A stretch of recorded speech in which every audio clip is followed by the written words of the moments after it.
નમસ્તે વિદ્યાર્થી મિત્રો, આગળના લેક્ચરમાં આપણે પ્રકરણ નંબર 5 ગતિના નિયમો વિશેની શરૂઆત કરેલી, જેમાં પ્રસ્તાવના સ્વરૂપે એક નવી ભૌતિક રાશિ બળ વિશેની માહિતી મેળવી, બળ દ્વારા પદાર્થ પર કેવી અસરો ઉપજે છે તેના વિશેની વાત કરી અને બળના બે મુખ્ય પ્રકાર સંપર્ક બળ અને ક્ષેત્ર બળ વિશેની વાત કરેલી.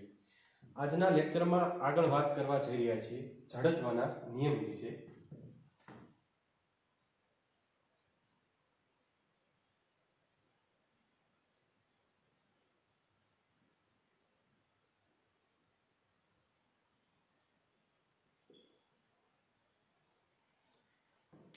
તો જડત્વના નિયમ વિશે વાત કરીએ તો જડત્વ એટલે કે ફેરફારનો વિરોધ કરવો, પોતાનામાં કાંઈ પણ પ્રકારનો ફેરફાર થવા દેવો નહીં.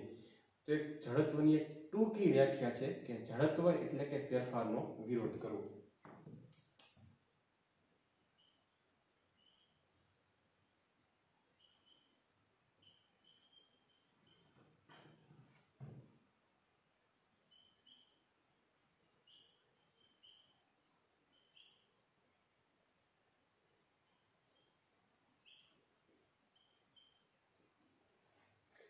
અને જડત્વનું માપ છે દળ.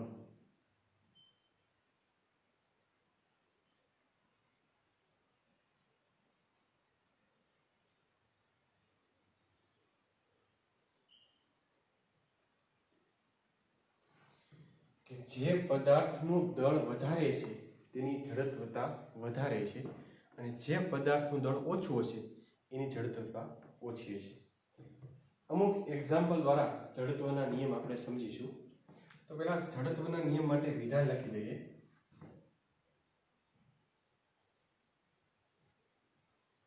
કે જ્યારે પદાર્થ પર લાગતું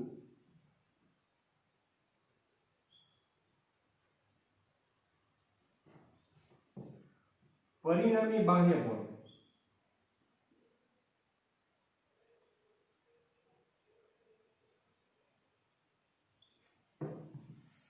શૂન્ય હોય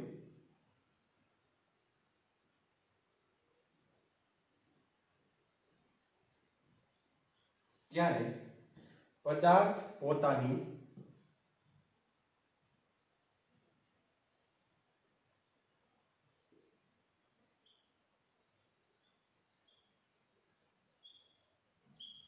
મૂળભૂત અવસ્થા જાળવી રાખે છે.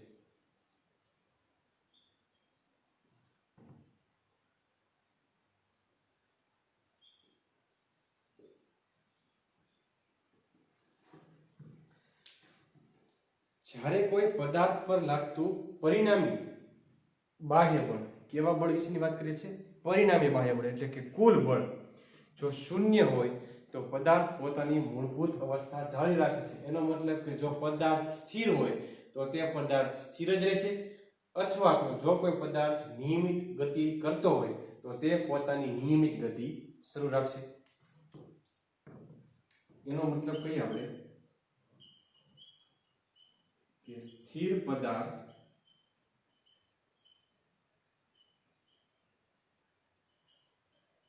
સ્થિર જ રહેશે અને નિયમિત ગતિ કરતો પદાર્થ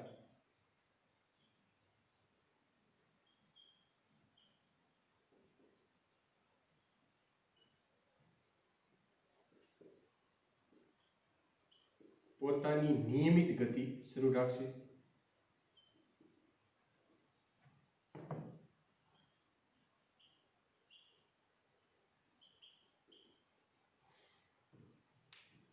એક એક્ઝામ્પલ વિશે વાત કરીએ.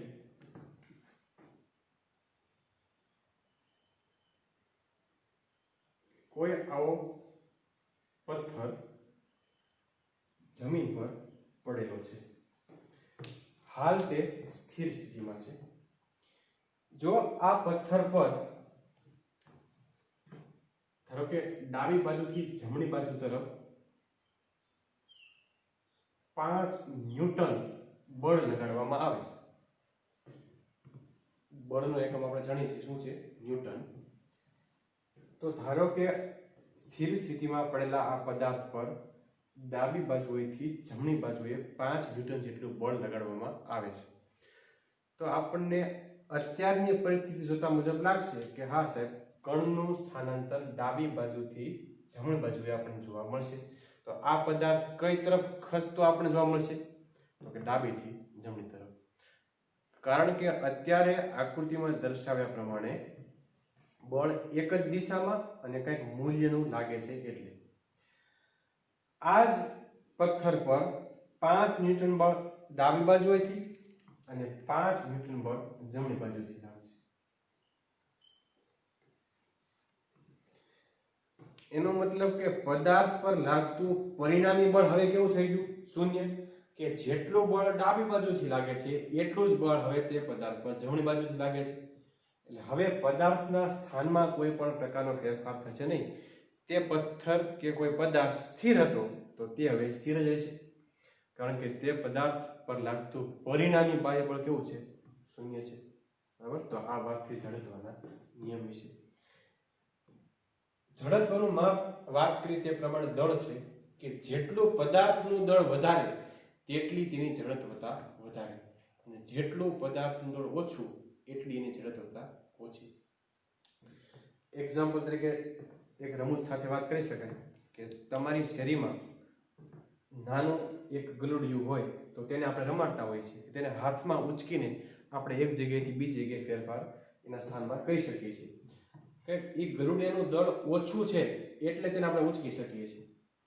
સામે કોઈ હાથીનું કોઈ બચ્ચું હોય કે કોઈ હાથી હોય તો તેને આપણે એવી રીતે કંઈ ઉંચકીને રમાડી શકતા નથી, કારણ કે ગલુડિયાના દળની સાપેક્ષે હાથીના દળનું વજન કેવું?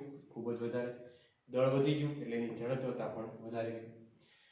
કોઈ નાનો પથ્થર છે તો તેને આપણે ઝડપથી ઉપાડીને એક જગ્યાએથી બીજી જગ્યાએ રાખી શકીએ છીએ, પણ ખૂબ જ વધારે મોટો પથ્થર હોય જેનું દળ વધારે હોય તો તેને સરળતાથી તમે ખસેડી શકતા નથી. તો આ જ પ્રમાણે જેનું દળ ઓછું તેની જડત્વતા પણ ઓછી, અને જેનું દળ વધારે તેની જડત્વતા વધારે આપણને જોવા મળે છે. ત્યારબાદ ન્યૂટનના ગતિના નિયમો વિશે વાત કરીએ તો આપણે સૌ કોઈ જાણીએ છીએ તે પ્રમાણે ન્યૂટનના ગતિના 3 નિયમો છે. જેમાં ન્યૂટનનો ગતિનો પ્રથમ નિયમ છે તે જડત્વનો જ નિયમ છે એવું પણ આપણે કહી શકીએ. તો જોઈએ આપણે વારાફરતી ન્યૂટનના ગતિના નિયમો વિશે.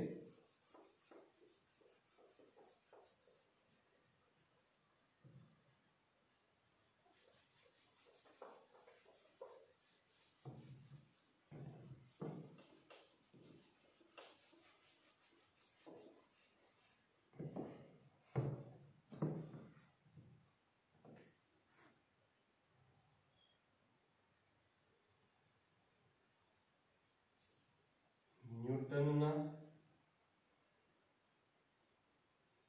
ગતિનો પ્રથમ નિયમ.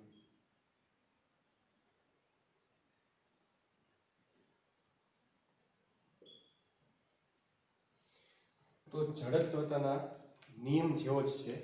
જેમ જડત્વના નિયમ માટે આપણે વાત કરી કે કોઈ પદાર્થ પર લાગતું પરિણામી બાહ્ય બળ જ્યારે શૂન્ય હોય ત્યારે પદાર્થ પોતાની મૂળભૂત અવસ્થા જાળવી રાખે છે.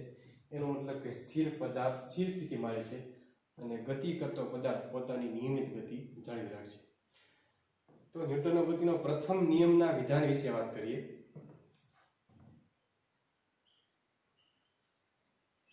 કે જ્યારે કોઈ પદાર્થ પર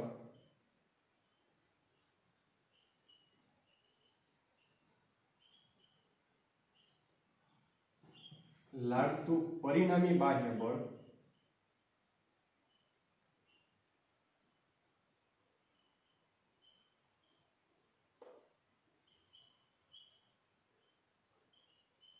શૂન્ય હોય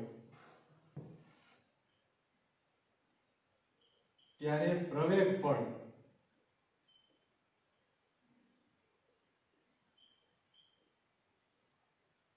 શૂન્ય જ જોવા મળે છે. કારણ કે પ્રવેગ એટલે આપણે જાણીએ છીએ કે વેગમાં થતા ફેરફારનો સમય દર એટલે પ્રવેગ. પ્રવેગ એટલે વેગમાં થતા ફેરફારનો સમય દર. હવે જ્યારે કોઈ પદાર્થ પર લાગતું પરિણામી બળ શૂન્ય હોવાનું ત્યારે પદાર્થ પોતાની મૂળ અવસ્થા જાળવી રાખવાનો, તેના વેગમાં કોઈ પણ પ્રકારનો ફેરફાર થશે નહીં. તો તો વેગમાં જો કોઈ પણ પ્રકારનો ફેરફાર નહીં થાય તો પ્રવેગ આપણને કેવો મળશે? શૂન્ય. તો આ છે ન્યૂટનના ગતિના નિયમોનો પ્રથમ નિયમ કે જ્યારે કોઈ પદાર્થ પર લાગવામાં આવતું પરિણામી બાહ્ય બળ શૂન્ય હોય ત્યારે પ્રવેગ આપણને શૂન્ય મળે છે, કારણ કે વેગમાં કોઈ પણ પ્રકારનો ફેરફાર થતો નથી. ન્યૂટનના ગતિના પ્રથમ નિયમને જડત્વનો નિયમ પણ કહી શકીએ છીએ.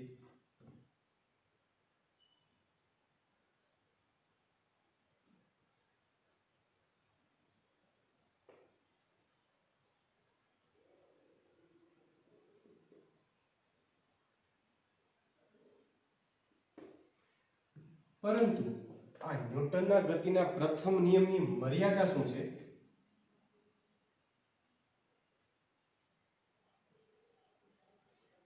તો ન્યૂટનના ગતિના પ્રથમ નિયમની મર્યાદા એ છે કે ન્યૂટનના ગતિના પ્રથમ નિયમની મદદથી બળનું મૂલ્ય જાણી શકાતું નથી.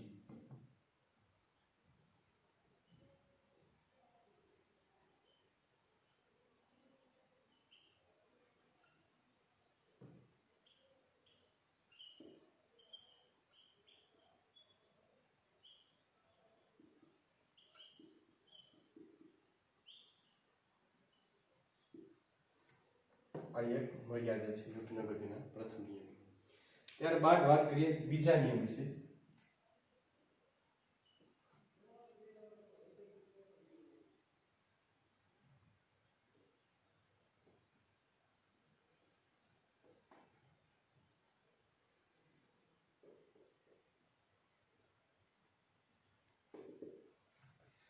સૌથી પહેલા વાત કરીએ ન્યૂટનના ગતિના બીજા નિયમના વિધાન વિશે. ત્યારબાદ તેને સમજવાની પ્રયાસ કરશું આપણે. તો ન્યૂટનના ગતિના બીજા નિયમનું વિધાન આવું છે કે પદાર્થના વેગમાનના ફેરફારનો દર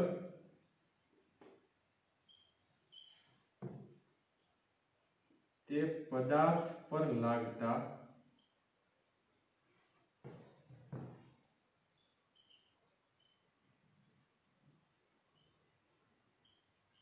પરિણામી બાહ્ય બળના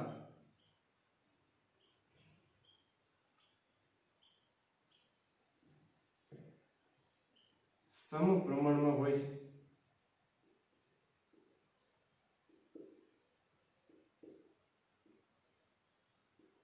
સમપ્રમાણમાં હોય છે. તો વિધાન કંઈક આવું છે કે પદાર્થના વેગમાનના ફેરફારનો દર તે પદાર્થ પર લાગતા પરિણામી બાહ્ય બળના સમપ્રમાણમાં હોય છે. પણ અહીંયા આપણને નવી રાશિ જોવા મળે છે, વેગમાન. તો વેગમાન એટલે શું તેના વિશે વાત કરીએ.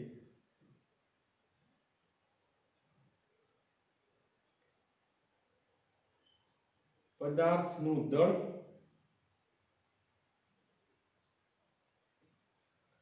અને તેના વેગના ગુણાકારને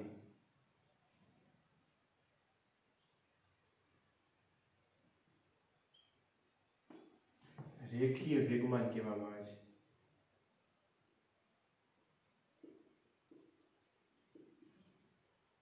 જેને P વડે દર્શાવવામાં આવે છે.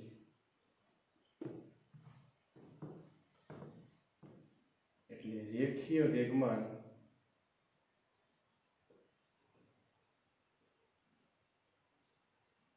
P બરાબર દળ ગુણ્યા વેગ.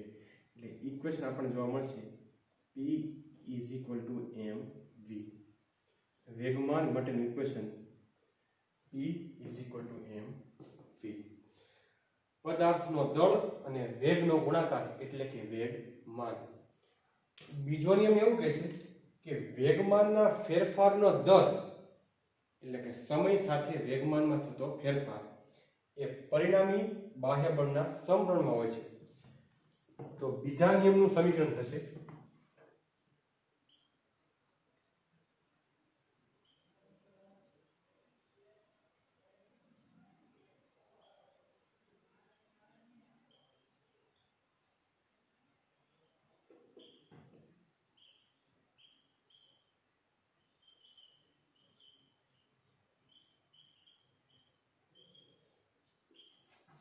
એફ ચલે છે એટલે સમપ્રમાણમાં ડીપી અપોન ડીટી. ડીપી એટલે વેગમાનમાં થતો ફેરફાર અને ડીટી એટલે સમય દર. તો ન્યૂટનના ગતિના બીજા નિયમનું ઇક્વેશન આપણને જોવા મળશે કે પદાર્થના વેગમાનમાં થતા ફેરફારનો સમય દર તે પદાર્થ પર લાગતા પરિણામી બાહ્ય બળના સમપ્રમાણમાં હોય છે. સમપ્રમાણની નિશાની હટાવવા માટે આપણે કંઈક અચળાંક મૂકીએ છીએ જેને આપણે કોન્સ્ટન્ટ કયા નામ આપી શકીએ કે dp upon dt. તો જો વેગમાનના મૂલ્યમાં એક એકમનો આપણે ફેરફાર કરવો હોય તેના માટે જરૂરી સમય પણ 1 સેકન્ડ હોય અને તેના માટે લગાડવા પડતા બળનું મૂલ્ય પણ 1 ન્યૂટન હોય તો આપણને k બરાબર 1 જોવા મળશે. તો આવી k બરાબર 1 કિંમત માટે આપણે ઇક્વેશન લખી શકીએ f બરાબર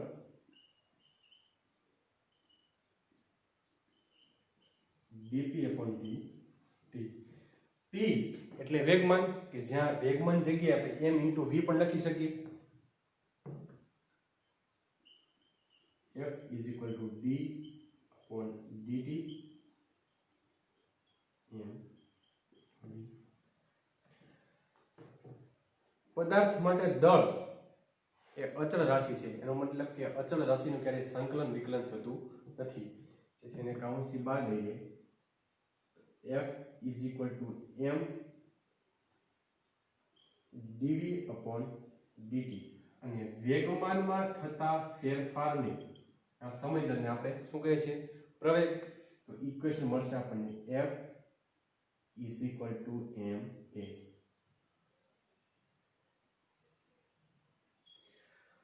તો જે ન્યૂટનનો ગતિના પ્રથમ નિયમની મર્યાદા હતી કે પ્રથમ નિયમની મદદથી બળના મૂલ્યને જાણી શકાતું નથી, તો આપણે એવું પણ કહી શકીએ કે ન્યૂટનના ગતિના બીજા નિયમ પરથી F બરાબર ma સમીકરણ પરથી આપણે બળનું મૂલ્ય જાણી શકાય.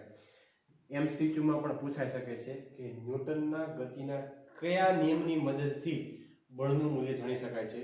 તો આપણે જવાબ આપીશું ન્યૂટનના ગતિના બીજા નિયમ કે જેનું સમીકરણ છે F ma. સમીકરણ પરથી આપણે બળનું મૂલ્ય જાણી શકીશું. ત્યારબાદ વાત કરીએ ન્યૂટનના ગતિના ત્રીજા નિયમ વિશે.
ત્રીજા નિયમ વિશે વાત કરીએ તો વિધાન છે આઘાત અને પ્રત્યાઘાત સમાન મૂલ્યના પરંતુ પરસ્પર વિરુદ્ધ દિશાના હોય છે.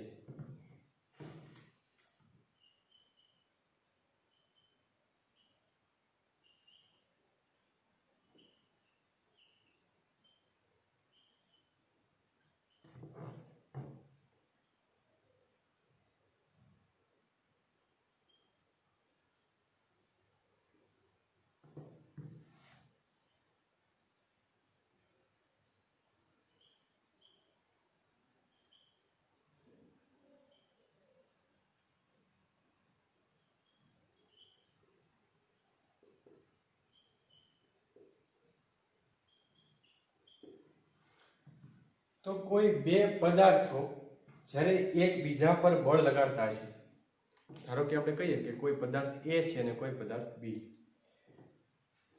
તો આ બંને પદાર્થો જ્યારે એકબીજા પર બળ લગાડતા હશે ત્યારે બંનેના બળના મૂલ્ય સમાન, એટલે કે પદાર્થ A દ્વારા પદાર્થ B પર લાગતું બળ અને પદાર્થ B દ્વારા પદાર્થ A પર લાગતું બળ, આ બંનેના મૂલ્ય તો સમાન હશે પરંતુ બંનેની દિશા એકબીજાને વિરુદ્ધ હશે. એટલે આવું પણ લખી શકીએ FAB, એટલે બોલી શકાય કે પદાર્થ B દ્વારા પદાર્થ A પર લાગતું બળ ઇઝ ઇક્વલ ટુ BA, પદાર્થ A દ્વારા પદાર્થ B પર લાગતા બળના મૂલ્ય જેટલું હશે, પરંતુ બંનેની દિશા અલગ હોવાને કારણે અહીંયા આપણે ઋણ નિશાની લખીએ છીએ. તો આ વાત થઈ ન્યૂટનના ગતિના ત્રીજા નિયમ વિશે. આઘાત અને પ્રત્યાઘાત પરસ્પર સમાન મૂલ્યના પરંતુ વિરુદ્ધ દિશામાં હોય છે.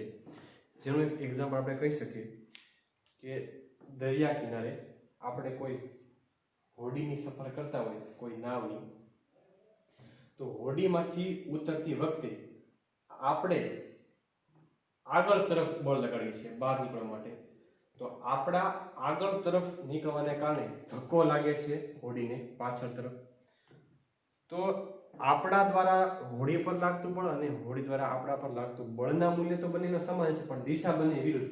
આપણે આગળ તરફ લાગીએ છીએ જ્યારે બળ હોડી પાછળ તરફ ધકેલાય છે. તો આઘાત અને પ્રત્યાઘાતનો સમાન મૂલ્યના અને પરસ્પર વિરુદ્ધ દિશામાં હોય છે. એવી જ વિશે આપણે વાત કરીએ કે કોઈ રિવોલ્વર એટલે કે કોઈ બંદૂકમાંથી નીકળતી ગોળી, તો જ્યારે બંદૂકમાંથી કોઈ ગોળી છોડવામાં આવે તો ગોળી આગળ તરફ ધકેલાય છે, પરંતુ બંદૂકનો જે ભાગ છે આપણા થડકો લાગીને છે પાછળ તરફ ધકેલાતો હોય એવો અનુભવ થાય છે. તો આજના લેક્ચરમાં આપણે વાત કરી જડત્વના નિયમ વિશે અને ન્યૂટનના ગતિના 3 નિયમો વિશે.